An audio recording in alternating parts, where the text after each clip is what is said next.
Welcome in, everyone. RFK Refugees podcast. Ted here, John here. John, my friend, it's a good day. I guess to be a United fan, a Spirit fan, maybe not so much, or maybe we'll get into that. I don't know how we're feeling. Right, how we're feeling as Spirit fans today, but it's been a good day to be a DC fan. 2-1 victory. Everything going great. But first, we're getting that as always. John, how was your weekend, my friend? Hope it was well. I played paintball on Sunday, and I got shot in the neck, among other places. And I realized it's not for me, this thing. It's not for me. I played when I was like 15, and I stopped when I got hit in the forehead from like an automatic paintball gun from very close range. And then this has ended this one. So I've got another 15 years to wait. Maybe when I'm 55, I'll be like, this is actually cool. I like doing this. But probably not. Probably not. John sounding 40 more and more by the day. Listen, let me shoot you in the neck with a paintball gun. Let me see how you like it. You got a big old bruise to go with it, or no? I just had like I intentionally did not clean the paint off my face. I got hit, and I was like, you know what? I'm just gonna rock this. I'm gonna just drive around with paint in my beard. I'm just gonna do that. Did you get shot with anything this weekend? What did you do this weekend? I did. I celebrated the unceremonious end of my refereeing. I had games on Thursday and Friday that were canceled. We went out. Oh, we went to Williamsburg. There was a Michelangelo Sistine Chapel type display type thing in Williamsburg that's cool. That my wife really wanted to go see. It was interesting. It was interesting insight into how Michelangelo painted the Sistine Chapel and all that type of stuff. So it was a nice little thing. Then I saw my sister met at a brewery down in Williamsburg. So I had a good weekend, and then went and watched the Kickers unfortunately lose, and then came back to DC United winning. So that was all good in one sense. So we're back to the regular Monday shows, guys. We appreciate your patience. I know we've been bouncing around. It's been a busy season. The team hasn't necessarily been one to write home about, and sure enough, they gave us a win and something maybe positive to talk about. I don't know how we're going to feel about this. I don't know either. But before we begin, John, I think let's jump into probably the bigger news. Regarding the team, Jonah Giraldes is no longer the coach of the Washington Spirit. Douglas Ray Cerrone had the best drop of all time. That I think Troy Lesesne was hired on January 9th, and literally a day later, that's when Jonah Giraldes was hired. And would you have ever predicted that Giraldes would have lasted? I guess he really didn't start. It was kind of that weird sort of transitional period. But would you have guessed that Troy Lesesne would have outlasted Jonah Giraldes? I don't think I would have.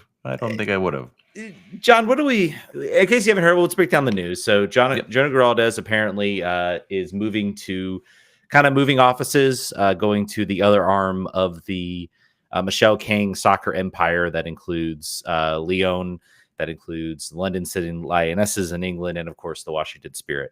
Washington Spirit, presumably the crown jewel of the three clubs, but apparently I don't know what to make of this, man. I really don't. Is there something going on with the team? Is there something structurally? This feels very odd, just to have Giraldes just kind of part ways and move over to Lyon, kind of like abruptly mid-season too. Right.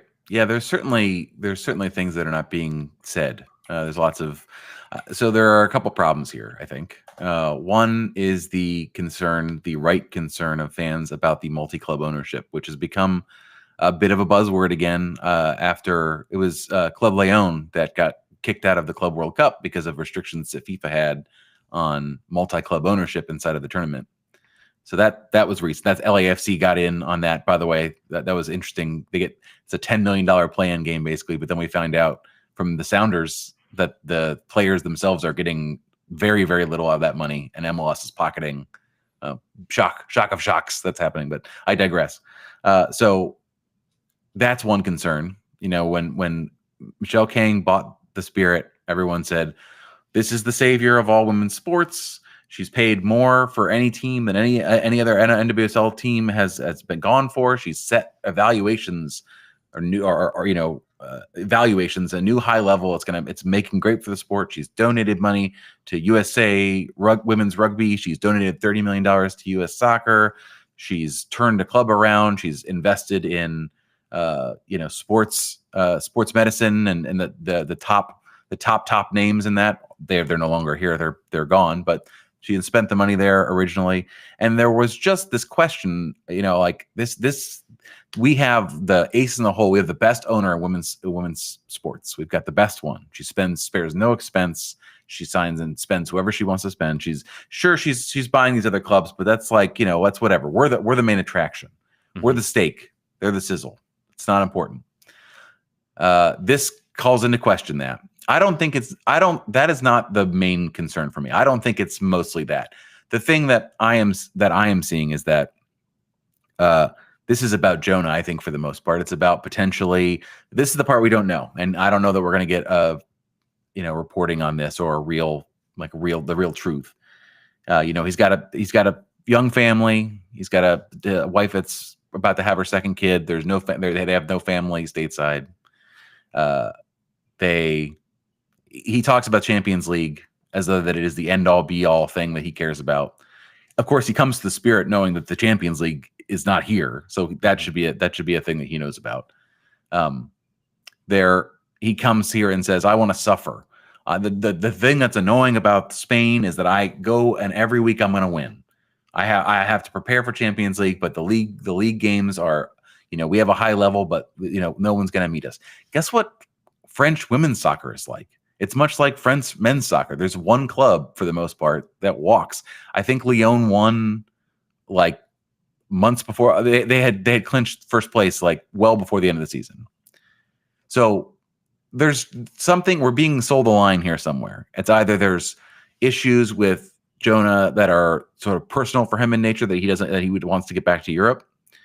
It's that he did not like the Sporting. It was not necessarily what he thought it was going to be, or couldn't handle issues with injuries or the depth and speed and sort of competitiveness and parity that is NWSL, which he should have known. And then what I've heard also, from sources around the team is that, and from people who know things, is that there was issues with him in the locker room, and that the players themselves were not necessarily bought into the way that he did things. Certainly believable. The Spirit have never liked a manager very long. Most of the time it's been the manager's fault. But they never seem, people don't stay at this club for whatever the reasons are. Adrian Gonzalez did a great job in his time as the interim coach. And we could talk about sort of the difference in performance, but I don't think this team's going to miss a beat. I was not thoroughly impressed with the way Jonah handled things since he's been here.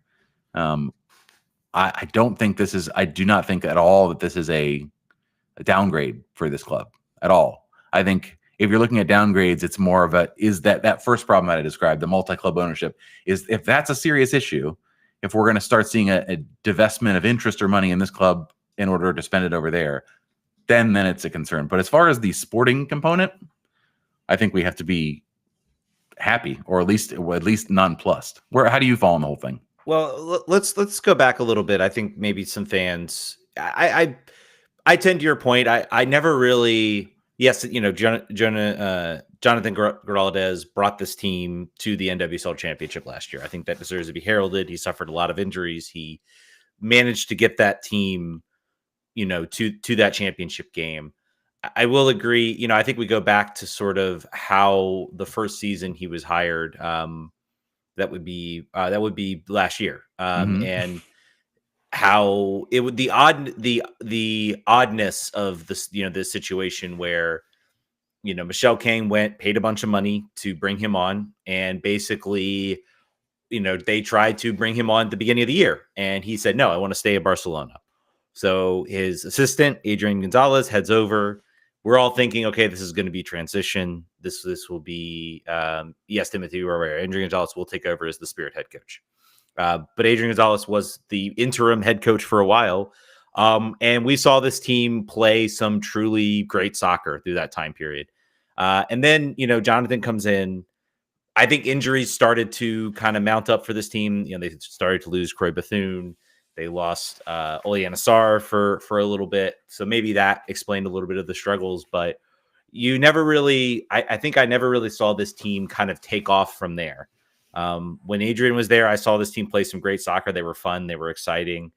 And and when John did come in, I can't say like suddenly things improved. And there is an argument in soccer. It's about the players. It's not really about the coach. I think the fact that Adrian is coming in, I think that's a player they're familiar with. The team themselves have raved about Adrian. The players raved about Adrian. They were asked about, how do you feel about this situation? They're like, he's been great. He's been great about preparing us. He's been great about, coaching us. So I think from that perspective, I'm okay with this situation. Really, this team against Seattle last week put together a performance that you could call like dominant. Like they hadn't really been dominant. They hadn't really been looking like the team that we thought they could be this year, which was like a top level contender. And this was the first game, a 3-0 victory. Gift Monday playing well, Corey Bethune settling in.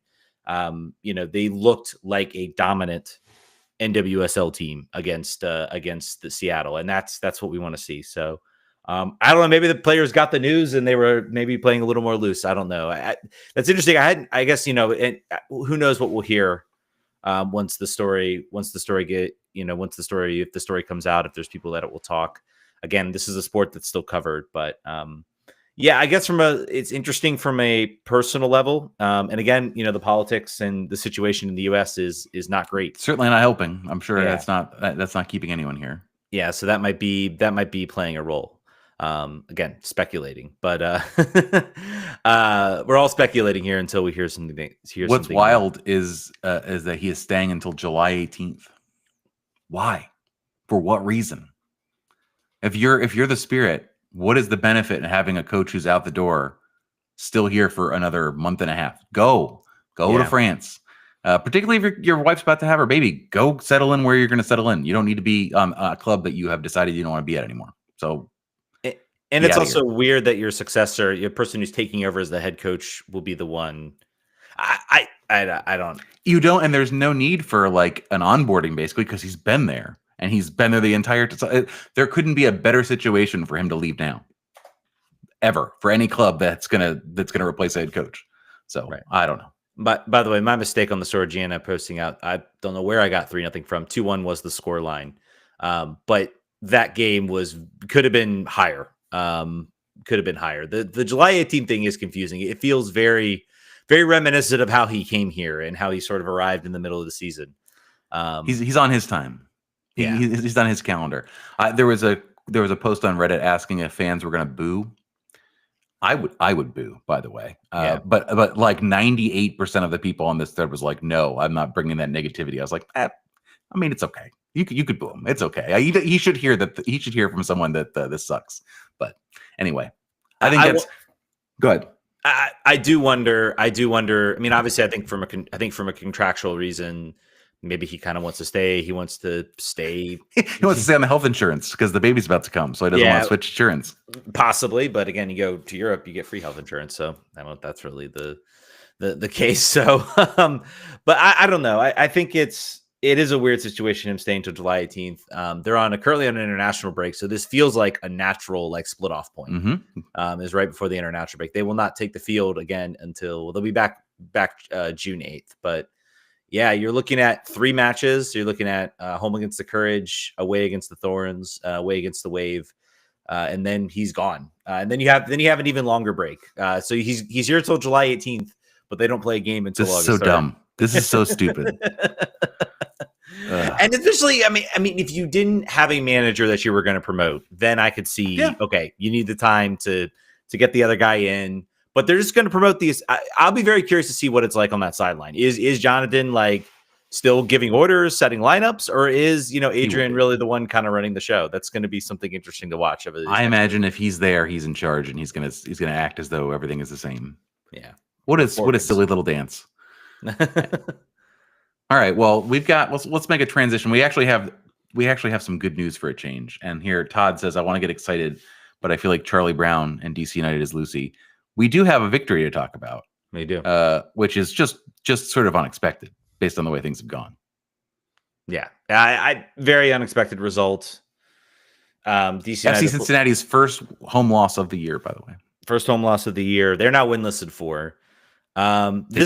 you looking back on it, this game maybe felt like, usually DC gets sucked into the trap games. Maybe this game maybe felt like a trap game for FC Cincinnati fans. Yeah, this is. I kind of watched this game and I'm kind of sitting back, and it really took, obviously, Prani comes up, gets the start. John, we should pause there. We should pause there. I'm a man who gives credit. I'm a man. Number one, I'm going to stop you there, John, because you know what you're not doing. You're not wearing the Pirani jersey. Listen, it doesn't fit really well at the moment, so that's the principal reason. Because I didn't buy the authentic. Anyway, it was a decision that was made. I'm a man who admits when he's wrong, particularly publicly, when he's very loud about it. Ted said, Pirani should start. I said, no, he shouldn't start. And why he shouldn't start is because he's never started a game and done well, ever, since he's been here. He's been great as a substitute. And I said, that's not going to change. And then this game happened. And he played supremely well with confidence the whole time. So I gotta give it up. Pirani had a great game from the start.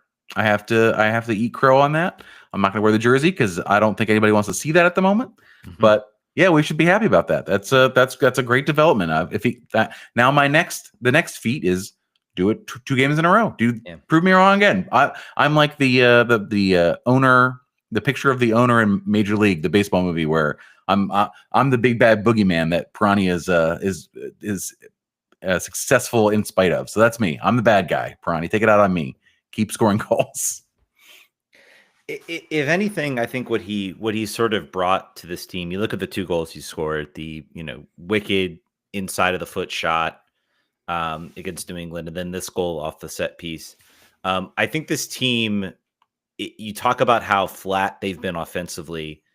A large part of it is I feel like everybody's scared to shoot or take a chance, or really, other than the wingbacks, but mostly like the offensive players, your Jacob Murals, your Kojimas, your whoever they throw out there, I guess on the right, either Cervania or somebody else.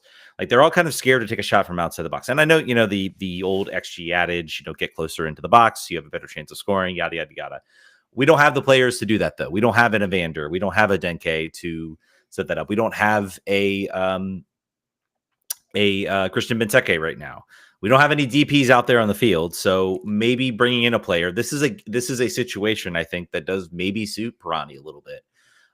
He's not really expected to do much chance creation, even though he did. I'll give him credit. He got an assist. It was a nice ball over the top. It was a fortuitous kind of hopeful cross. It wasn't like a slice. And I know some people are going to be probably banging their keyboard or turn off this podcast. Oh, they don't have anything positive to say about Pirani. I just like wore a hairsuit about how we're not doing that. And he played well. He played well in this game. His movement, his sort of recycling movement, sort of his accurate passing, his ability to kind of buzz around the field and find positions has been good. I still don't think we learned much new. If anything, I'm looking at this performance and I'm like, well, if he keeps this up, there are other teams that might be interested in him because, and again, I hate saying this, but I want to see a top level player. I'm telling you guys, go. I like some people you only watch DC United, and I get it, but go watch some of these other teams. Pirani did well in this game, and if he does well again and he continues to show promise, I will give him some shout outs because I think there was a lot of hubbub made about the goal he scored and the celebration he had right in front of Troy, kind of the sort of fist pump celebration. And he scores this goal and he runs right over and gives Troy a hug. So he listens to the show. He's on the Discord. It's very clear. Diffusing the whole situation amongst Troy is saying. But no, this was a game. It was interesting that they were scoring these goals and they all ran over the bench. Antley ran over to the bench.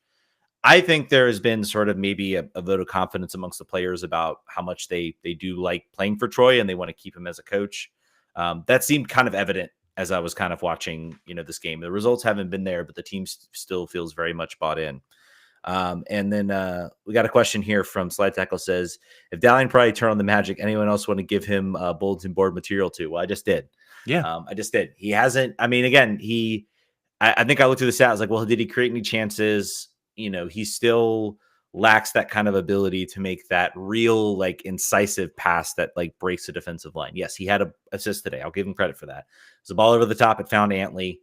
Those are, I don't want to say lucky. They're good opportunities. It was a good choice, but they're also not we want to see, not like things you look at in number 10 and like, oh man, he just like created that out of nothing. For instance, the goal that Cincinnati scored after Evander just debones Herrera, just takes his hips out of his body, and plays in Denke for pretty easy goal.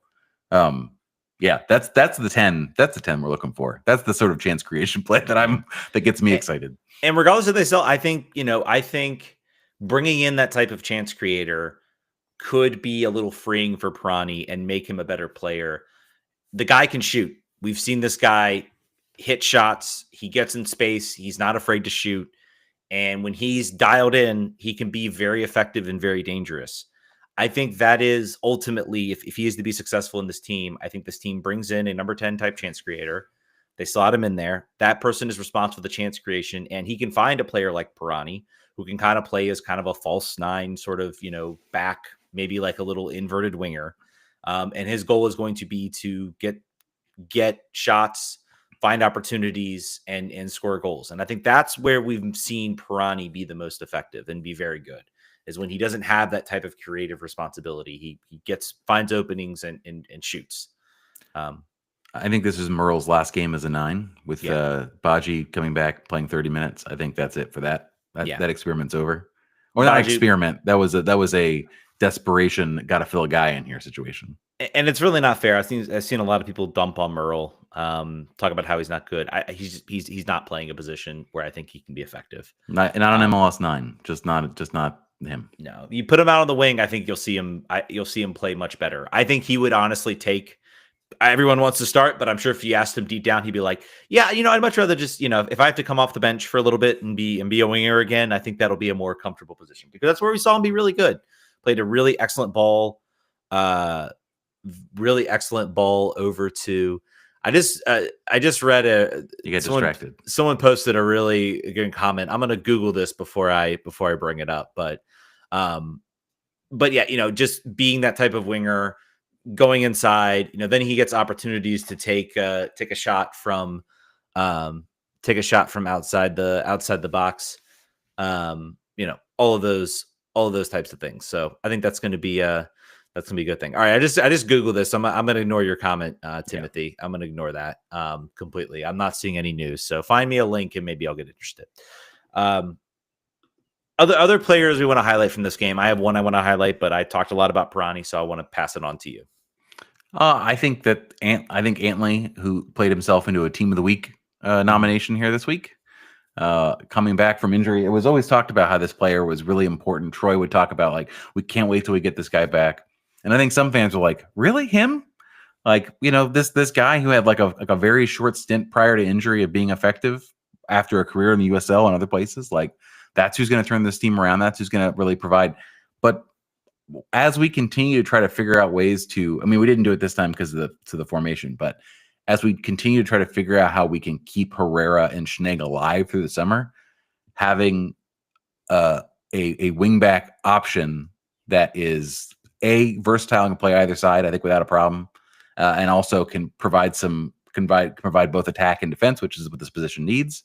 I think this is like the best find possible. This is like they always hate this is like a new signing, but this is a player who is super needed for how this team is constructed. The fact that he's come back and been valuable, I think, is worth spotlighting.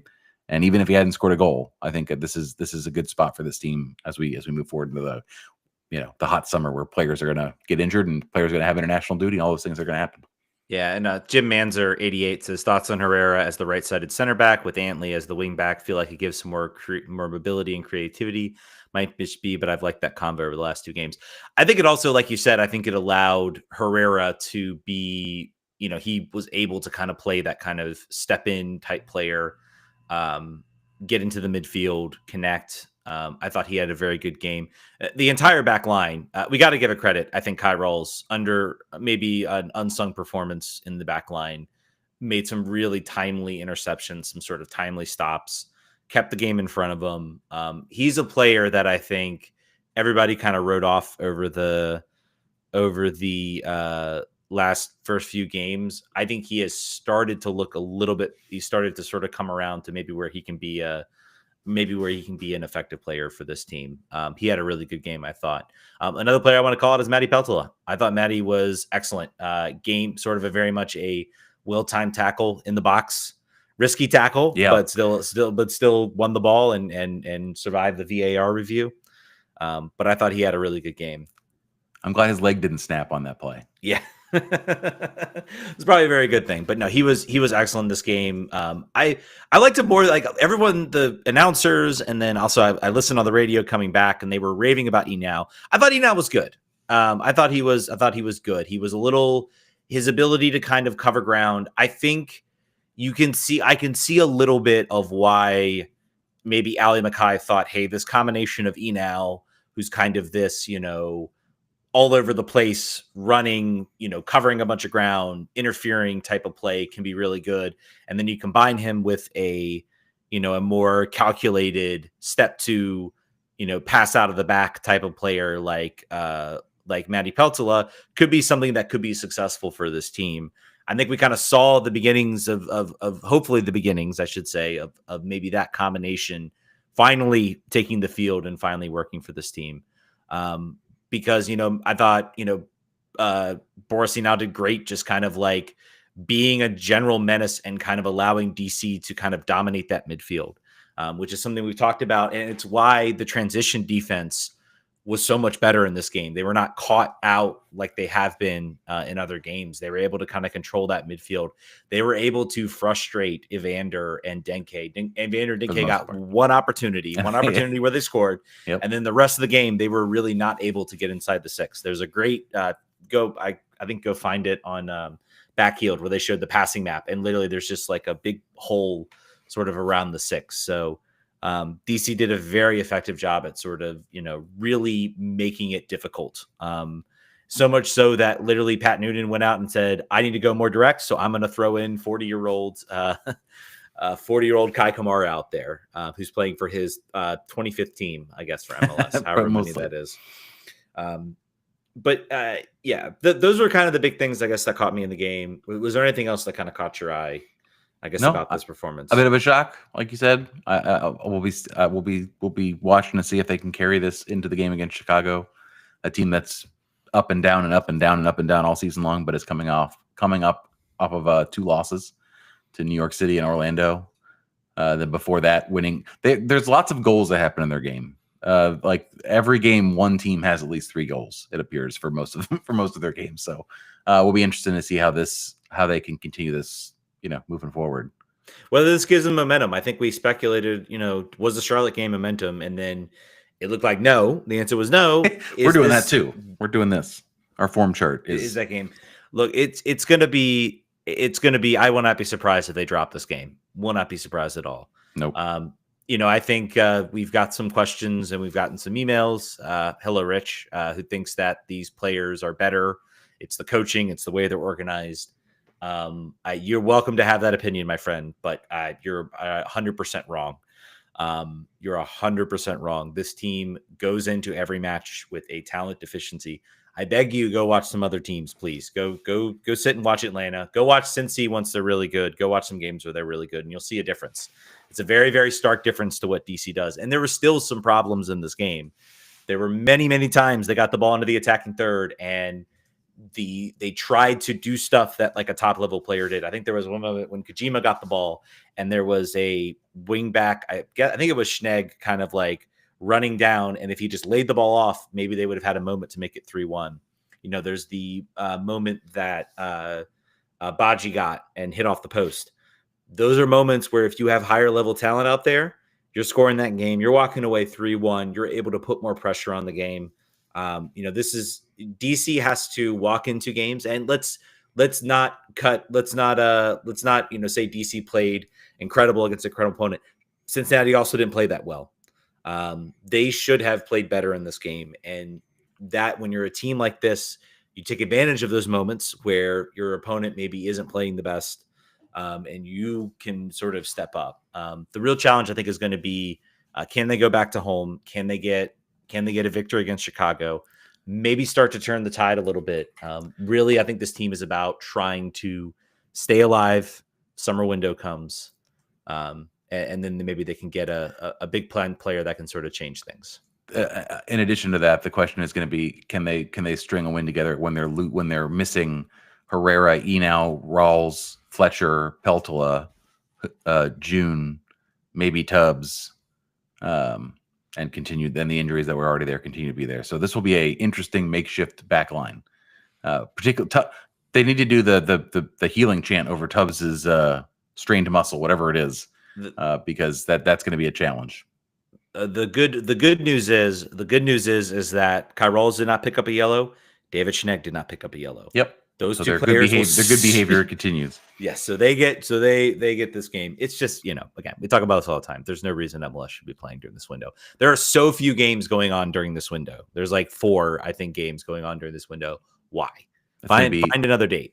It's going to be Hopkins and Cervania in the midfield. Is what I think what we're going to probably start with. Yeah, and then the back line's a open question mark. Yeah, and Hopkins is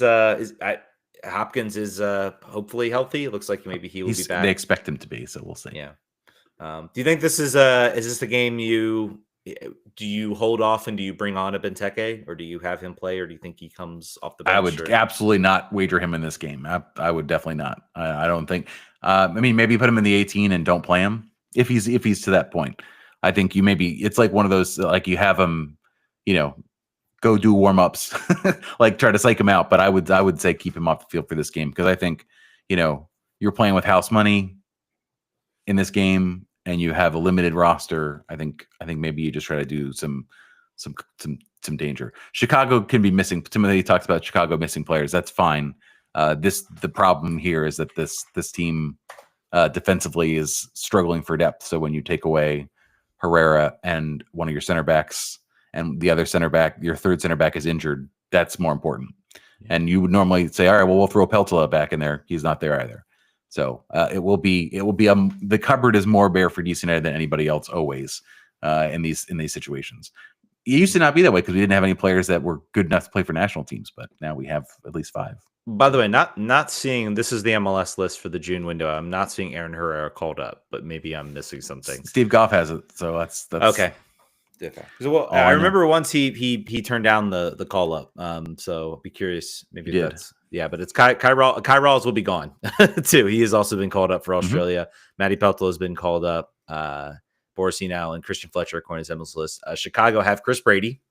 And then they have Christopher Cups, US U17, Glasgow, and Sergio Urregel Jr. Chris Brady is the only like major missing piece.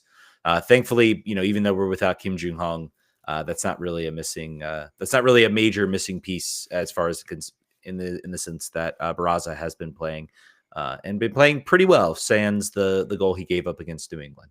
Yeah. Let's wrap up the show here with the news for our potential DC United Next Pro stadium. This is a conversation we've been having. Go ahead. We had one question, I think, from Purdy Fish. Does this win against Cincy change your opinion on what is possible for this season? Not really. Yeah. Not at all. Not at all. All right. So stadium, Baltimore. There was a report that came out. The study that they originally split with the city of Baltimore, I think it was $450,000 to figure out where they could put a stadium and how much it would cost, has finally come out. The cost is around $200 million, $175 to $200 million. The site for this is 1.5 miles from the Under Armour stadium that was just built. That seats 1,500, so very, very small. But this is something that the state, the city, have been wanting to figure out if this is something they could do. They put a whole bunch of money aside in the budget for future years for stadium improvements. They have, Camden Yards is getting up there. I know that the new owner asked for some money for refurbishments there. M&T is getting up there in age. So I think, the open question is, how much money is DC United willing to put in to this? Do they think that the city will cover, or the state will cover the entirety of this cost? Should they? No, they should not. They really shouldn't. I think the article that I read said that Baltimore is the largest city that does not have some form of outdoor professional soccer in the country. That's fine. That's great. I mean, that's legitimate. But I do not think a stadium that seats 7,500 people to watch MLS Next Pro and DC Power is going to be 90% empty 100% of the games. I don't care. I do not think this will draw more than 1,500 people on a Saturday with other things to do in Baltimore. With Orioles games, and then in the fall with Ravens games, like I just do not see it. So the club, in a just world, the club pays for almost all of this. In a world that exists that we all are a part of, Maryland will pay. If this happens, Maryland's going to pay for most of it. I think they're just going to do it. And I'm glad I don't live in Maryland, because I'd be more angry about it than I am. Yeah. I guess the only caveat's going to be, we all know DC has this USL Super League team that makes no sense. Does that move to Baltimore? Yeah, I said Power would go, and how much? What does Power draw? Yeah, it depends. It probably draw more than DC. I think it really does. I think to the point of the MLS Next Pro, it is a shame. I do look at it from a perspective of, if I'm a soccer fan in Baltimore, I would be more interested in going to see a USL, championship level team play. And it's a shame, because there were teams in Baltimore. There was Crystal Palace, Baltimore. There were other teams that existed in Baltimore. It felt like they just kind of missed the boat, where if an owner had come in at the right time, if they came in right now, you could gain a lot of civic pride. There's a lot of soccer fans that want to come out to a game. The Kickers have ridden that, and their crowds are fantastic. Even though they do not spend at all close to what other teams in USL spend, they have built in that community. And that's what a lot of people want to see. People like me, I want to go to a live soccer match. So I think there would still be that crowd that would be engaged when Loudoun, there are still people, we have some people that did a podcast for Loudoun. So I think you could see it. I do think that there would be a lot of people that would be like, I don't know if I want to go watch a minor league, and a reserve side, essentially. It's like think about how many people we used to go to DC United reserves, the under 23s that would play at RFK grounds or wherever else. No, like 5 people, the parents. And listen, we're outside of this. I don't live in Baltimore. I don't have a dog in this fight. If you do, I'm honestly behind you. I need this team to have a Next Pro team. I don't care if it's on the moon. It doesn't really matter to me where it is. But if you are, do not buy the line. Do not buy the sell here, but that anyone is trying to talk to you about. Like Ted's right. There are people that are going to want to see live soccer, but there is just not a unquenchable thirst to watch an MLS reserve side of one of the worst teams in the league and in the last 5 years. If there are diehards in Baltimore, the number of diehards that are still commuting down to games, I know in the past there used to be a lot of Richmond folks. There were Baltimore folks that would come down. I don't know if they're still doing that. I think that the passion is died down a little bit. I'm not certain. Somebody asked who's driving to Baltimore to watch games. 0 people. The parents potentially of young players will, but that's the whole I think the logic is they're saying, if we put this club here, it will be a net negative money. It'll be a money loser, because no one is going to come see it. No one in the DC area will come see it. If we put it somewhere else, there will be people, as Ted was talking about, that are so thirsty for anything that's professional soccer at any level, that they'll come and pay. And if we can get the city or the state to pay for it, then all the better, because then it's just that's a net positive in our hand, and we get to declutter Audi Field for other things that are money losers, where there aren't enough people coming to make it worth the investment. So I don't know. I'm annoyed. I'm annoyed at where we're at on this. I think go play at the Under Armour Stadium right now. See if you could fill that. That's 1,200 people. See if you could fill that first. Probably not. Yeah, probably not. And again, this is also a game. People call it, it's about getting land. They get city-owned land at the stadium that can increase the valuation of the overall organization. And sort of drive money up. Yeah. And no one's driving to Baltimore and watch this games. This would be a local community thing.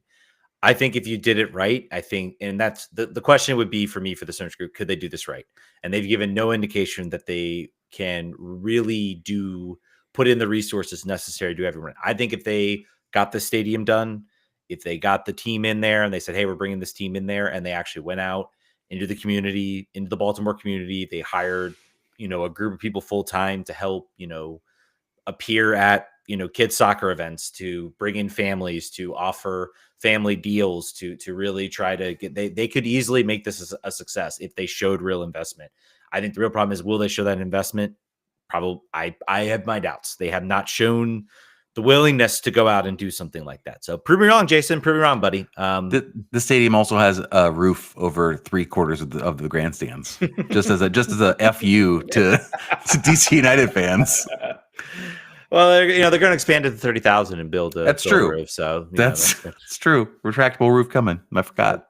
That's gonna happen. All right, let's wrap it. Yep, I think that's going to do it, guys. Thank you guys so much for listening. We will be certainly more engaged and certainly more on the show. Nicholas, I did not see Peltol's comment on going on international duty. Doesn't sound like he's happy here. I would say a player not starting every game like he thought he would be, maybe he isn't happy. Maybe that'll change. He was very good. I think maybe there's going to be some turnaround here for him. Or maybe he does well and we sell him in the summer. Either way.